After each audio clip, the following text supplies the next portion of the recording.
Hello there, ladies and gentlemen, and welcome to the SLATE. Well, here on the MrWarrenHayes YouTube channel, youtube.com/MrWarrenHayes.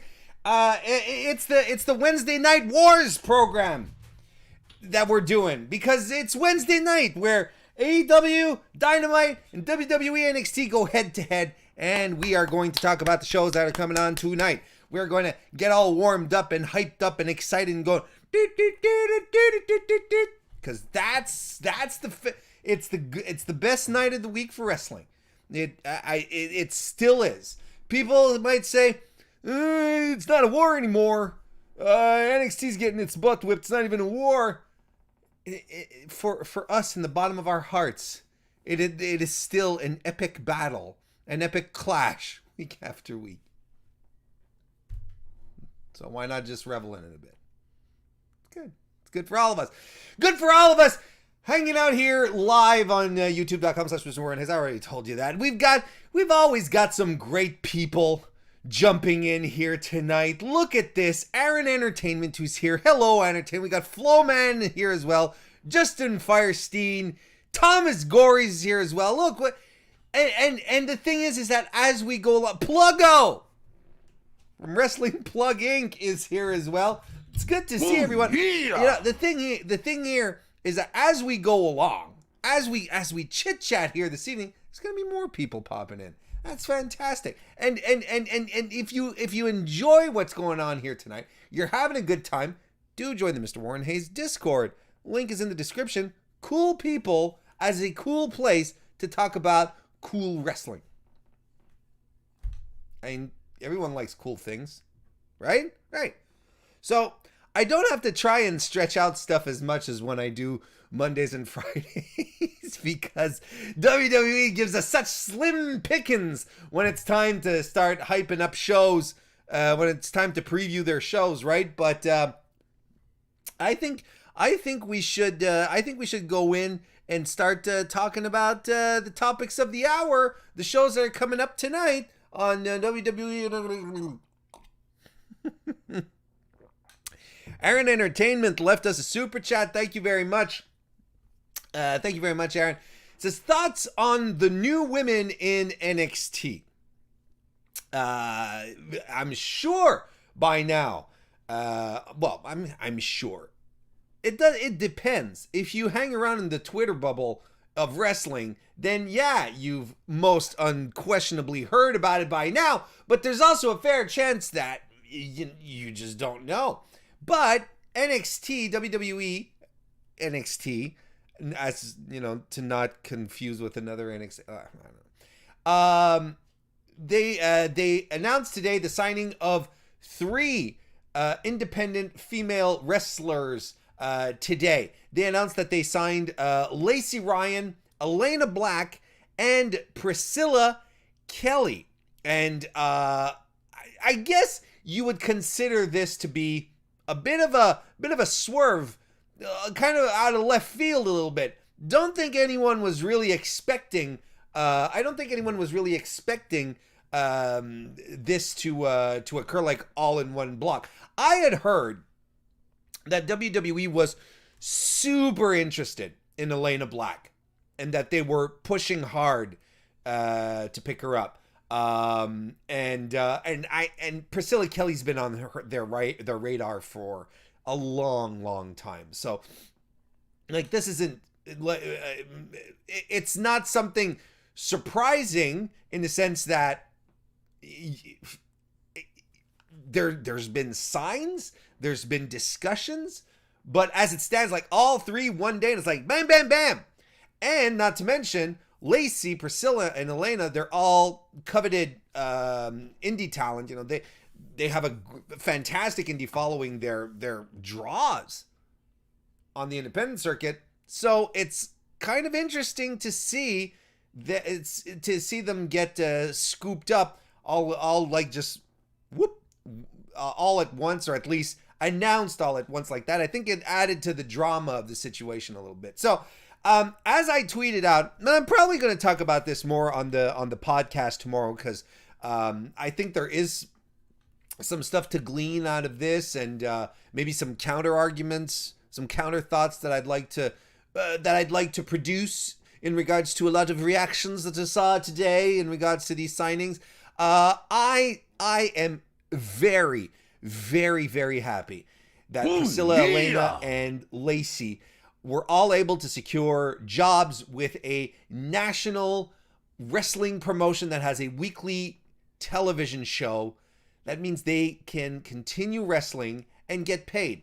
And again, I don't want to get too deep into this, but over the course of 2020, I had the chance to speak to a lot of independent wrestlers, Priscilla Kelly being one of them, and I don't think fans in general realize how difficult 2020 has been for most of your favorite independent wrestlers.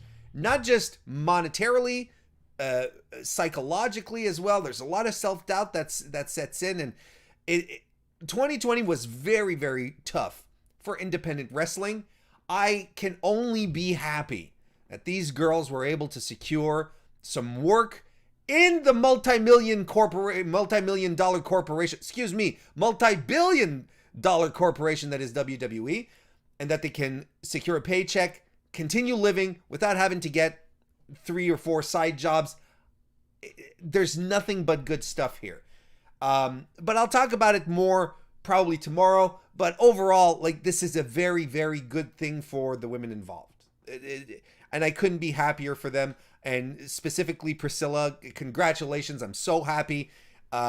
She's such a sweet, kind human. And it's good to see good things happen to nice people, folks. Trust me on this. There's nothing. It's fantastic, fantastic news. We can talk about the whole everything that follows this. How are they going to be used? But AEW.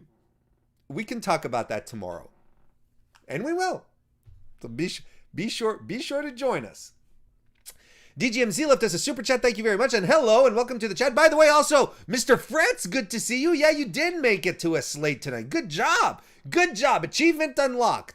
And we got Mr. Fantastic here as well. Good to see you, fellows. So as far as DGMC goes with his super chat, says, so Priscilla and Elena slipped through AEW's fingers. I mean, ultimately, we don't know, right? We don't know how any negotiations went on. We don't know. We don't know if offers were made, but the point is nonetheless that Priscilla and Elena both wrestled on AEW a few times.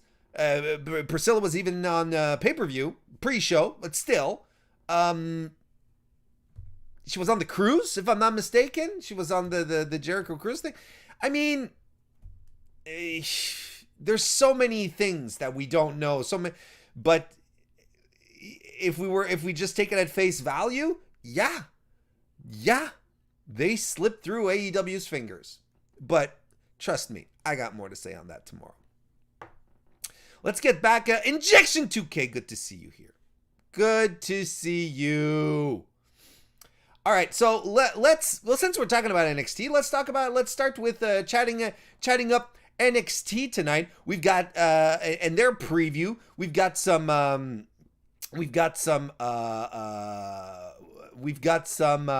Dusty Classic stuff going on. Let's go through it. Let's talk about it.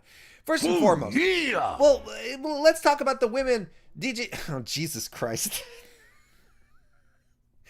Yes, DGMC left us a super chat. Thank you very much, DGMC. And he says, silver lining, hey, at least Top Flight got signed. This is true. That's what I heard. I heard they got signed. Good for them. Since we're talking about the women in NXT, oh God, don't push your luck. Tonight we have basically one of the main reason I think that they announced all three today out of nowhere is because they wanted to fill out the ranks for the women's Dusty Rhodes Tag Team Classic, because they're doing a female version of the classic this year for the first time, which I think is great, especially if it means that they're hiring women from the outside and bringing them in. I think it's double great. So in the tournament, as tag teams, we have Candice LeRae and Indy Hartwell. We have Shotzi Blackheart and Ember Moon. We have Marina Shafir and Zoe Stark, formerly known as Lacey Ryan. We have Gigi Dolan and Cora Jade. Gigi, I'm gonna do the soft G because of my French background, because I can speak French. I'm gonna do the Gigi. It sounds very French to me. And Cora Jade, which, as we were talking about in the Discord tonight, earlier today, I mean, sounds a name straight out of Star Wars. Are you kidding me? But Gigi is the new NXT name for Priscilla Kelly, while Cora Jade is going to be Elena Black moving forward. So that's going to be one side of the brackets here. And then you have Mercedes Martinez and Toni Storm, Casey Catanzaro and Caden Carter, Aaliyah and Jessie Kamea. Oh, look at them trying. Good for them. And Dakota Kai and Raquel Gonzalez, Reina Gonzalez, who are going to be all together tonight. So here's what we're doing. So the Women's Dusty Classic kicks off tonight. There's one match that's been announced. The Casey Catanzaro, Caden Carter match versus Toni Storm and Mercedes Martinez. I mean, I don't have necessarily to walk through the copy here that has been written up today on WWE.com by Jordan Garrettson. It's going to be your first round match. Frankly, I don't see any other outcome than Toni and Mercedes going forward. I saw some speculation online though, and it does make sense, that they're starting to position Caden Carter and Casey Catanzaro as giant killers, right? So to a degree, underdogs, how WWE likes their underdogs. It could make sense as well to have them pull off a surprise win on Toni Storm versus Mercedes Martinez, but I also think that there's more stock. I think they're pushing Toni really, really strong. I think that's what they want to do moving forward here. So we'll see what happens. We'll see what happens, but this should be pretty good. And hey, Mercedes is on my television set, so I'm not complaining, not a single bit. Next we have, if we move on to the Dusty Rhodes Men's Classic, Lucha House Party are going to be facing Imperium. The Men's Dusty Rhodes Tag Team Classic is full of intriguing first-round matchups, but perhaps none more than the clash of styles set to take place between Lucha House Party and Imperium on NXT. Grand Metalik and Lindsay Dorado made an instant impact upon the blah, blah, blah, blah, blah. Two very good tag teams. Don't let the Lucha House booking on main roster get you down. Grand Metalik, Lindsay Dorado, they're the real deal. Then you have our boys from Imperium, Marcel Bartel and Fabian Eichner. Fantastic guys, extremely underrated, terribly underrated, especially Bartel, who is that guy is such a magician, and he's so good, and he's such a great heel. Still waiting for that singles push. But in the meantime, this should actually be a very, very intriguing is right. I think they got their copy down correctly. Very intriguing, should be very solid. Super solid is what I'm expecting. Imperium and Lucha House Party, they're just two terribly good tag teams. Should be exciting to watch. Then we have another men's Dusty tag team classic match. Kushida and Leon Ruff. Can you say, let's put two guys together? Facing off the Way members, Johnny Gargano and Austin Theory. I think Gargano and Theory move forward here. I think it makes sense for them to get to the finals.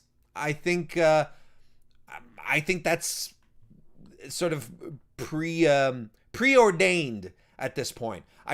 Gargano's getting a substantial push. The whole Way is actually. So why not an upset? Leon Ruff has done it before, right? But let's sit here and lament for 2.3 seconds over the piss poor use of Kushida, despite the fact that we got really, really excited when they started bringing back like Murder Kushida, and he was just destroying Velveteen Dream. And now we're back to this. My God, my fucking God. However, tonight, and I think this is the one that tops it. I think this is the one that y'all want to watch tonight. This is the channel flipper for me, for your boy Warren Hayes, right? Of course, Tommaso Ciampa, Timothy Thatcher in the fight pit. Fight pit, fight pit, fight pit. They're in the fight pit. They're going to fight in the fight pit.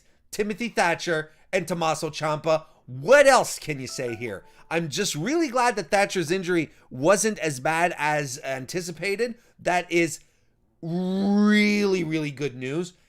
But these two guys, I mean, Ciampa doesn't give a shit either. And he is a guy who likes to beat up other guys. This is good. This is a match I've been looking forward to. I am glad that they pulled out the fight pit. This is going to be something special. And I think they know they have something special on their hands here. So I'm excited about it. Fight pit. Tommaso Ciampa, Timothy Thatcher, fight pit.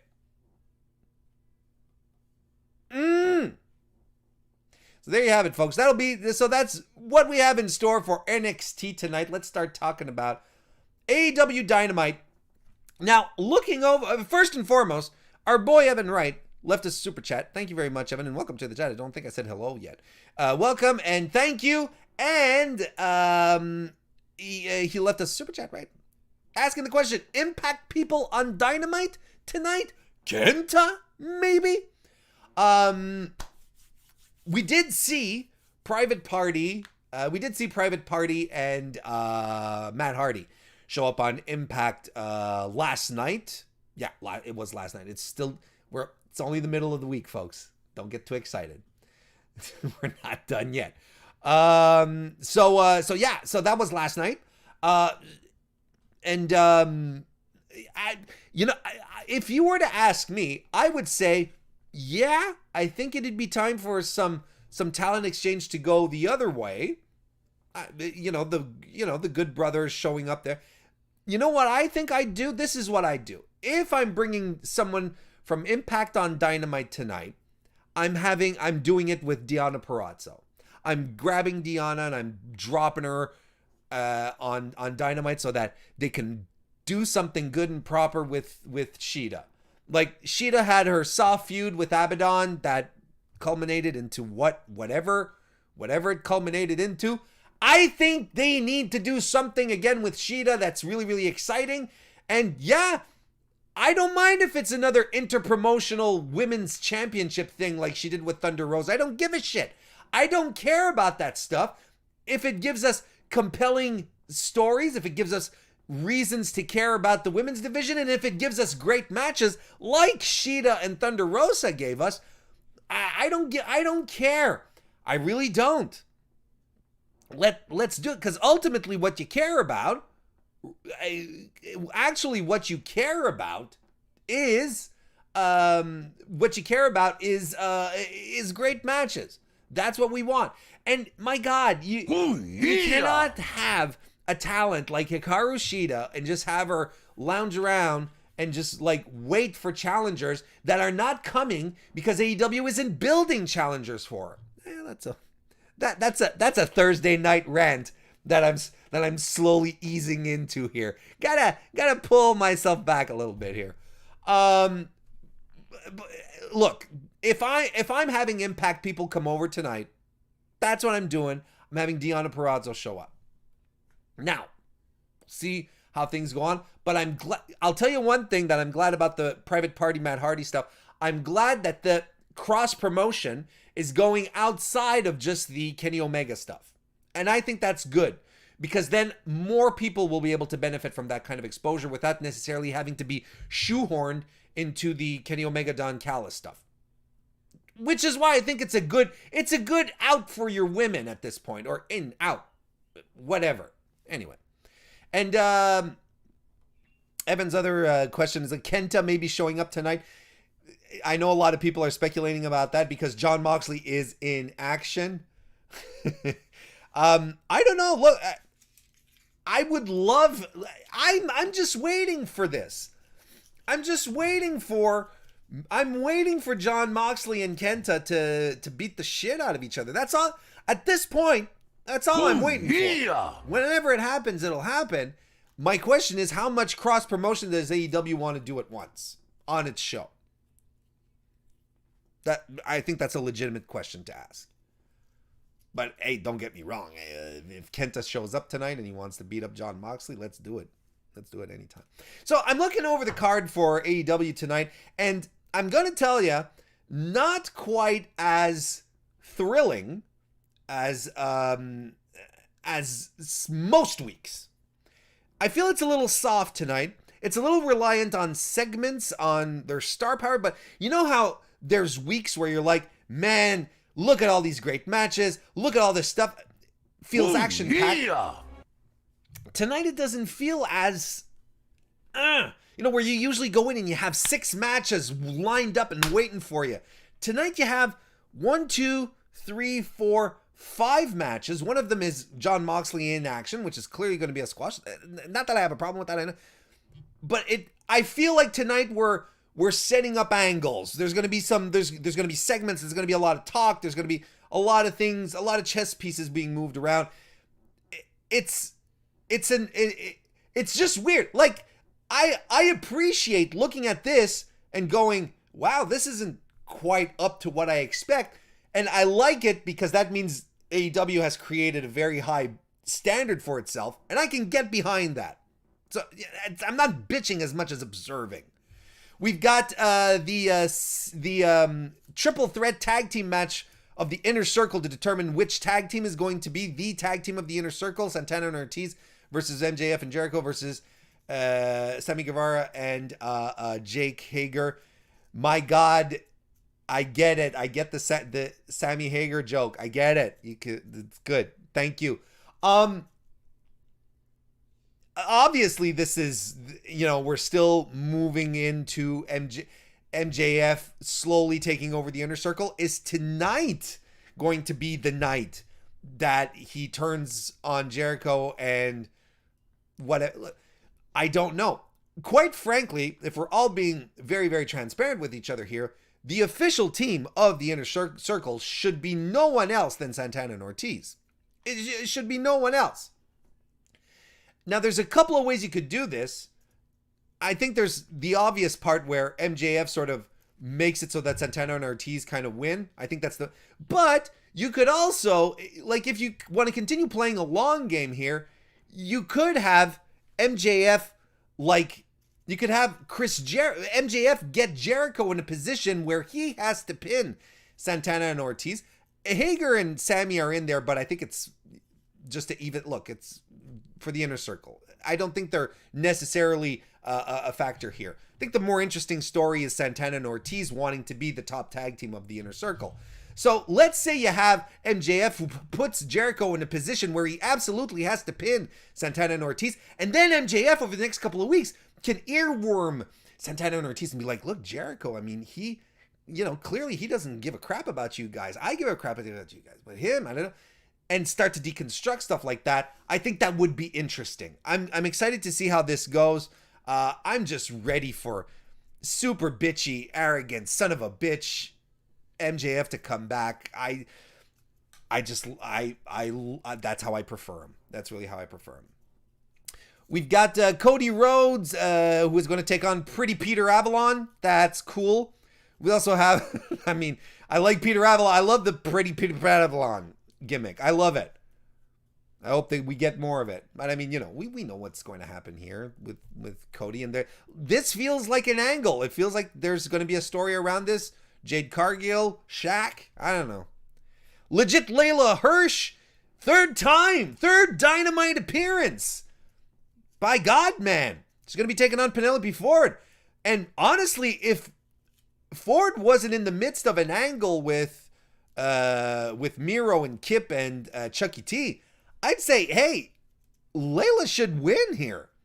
But I think the story is going to take precedence here. That's how I'm feeling. Got Jon Moxley is going to be in action. Clearly, he's going to squash a dude. AEW World Champion Kenny Omega is going to reflect on his dominance. Jesus. They're really leaning in hard to the fact that he thinks he's all that and really pissing off the haters. And I can get behind that. I like it. But, there's clearly going to be some talk. We're going to set up an angle. Probably something for Revolution, because Revolution is coming up, February. And we got to start.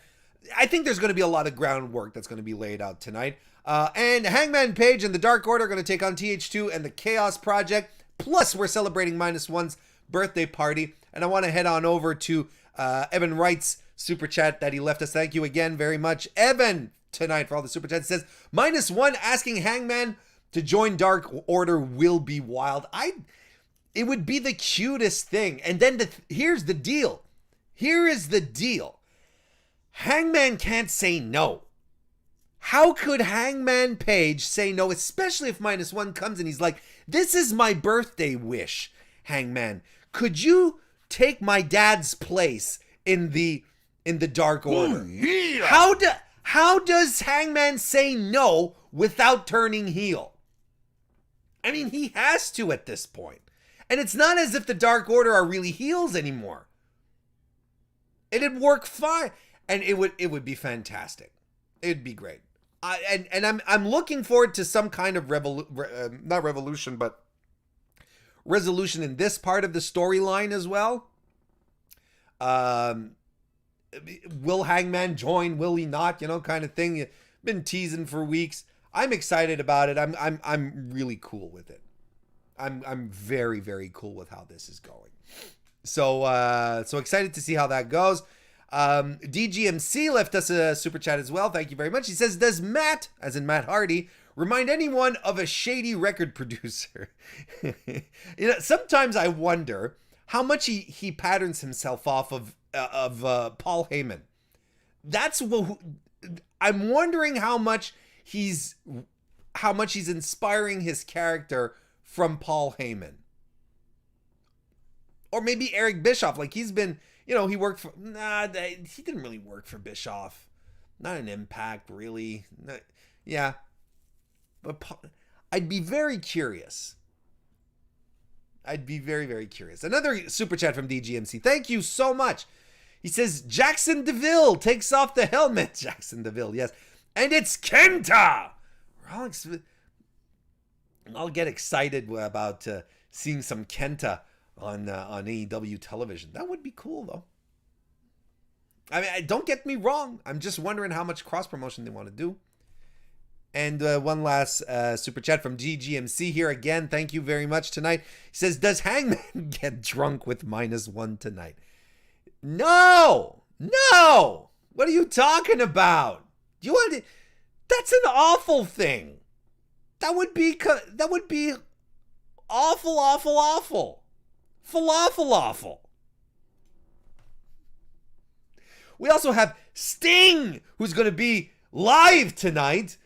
I mean, that's always been the ticket with Sting since he popped back up. It's like, Sting appears tonight. Sting live tonight. Sting with us live tonight. But tonight he's going to congratulate the TNT champion Darby Allin on his insane win from last week. What a great match it was. Is this the story beat that we need for something concrete to happen here with Sting? Something that we can like really sink our teeth into?